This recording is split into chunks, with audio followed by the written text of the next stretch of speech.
Hello，大家好，我係 Ben。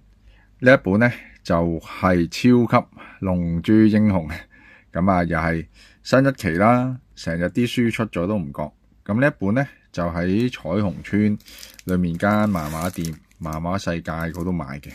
咁啊嗰度有個好大嘅櫥窗啦，經過望一望呢本，我唔知我有未。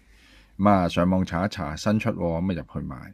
咁同埋間鋪頭啦，因為彩虹村拆啦，就唔做。咁裏面啲書啊都話，如果上去 Facebook 咧，佢都話裏面啲書都會清貨啊，啲租書都話大約10蚊本啦，就會賣出去嘅。咁大家有興趣可以去睇下。咁我10幾年前啦，咁其實都去過嗰邊嘅，都有要過啲租書。咁但係嗰陣見住個老闆娘咧，好狠心啊，好勁啊！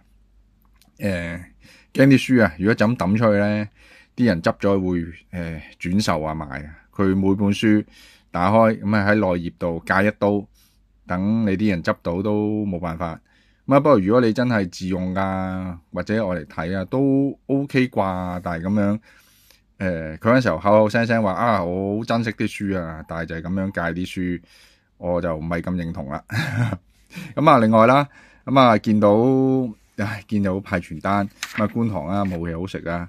咁其實呢啲傳單我間唔中都儲下嘅。咁啊一個觀塘嘅歷史記錄啦。不過呢個興趣實在呢1-2年先有啊。如果再早期啲啊，咁啊應該多啲所謂嘅食堂啊，闖下啲食堂攞啲傳單做一個記錄都好。因為而家觀塘基本上都冇晒啲舊式食堂啊嘛，因為已經不再係觀塘嘅工業區，變咗商貿區，嗱自然食肆都升格咗啦，全部都靚晒。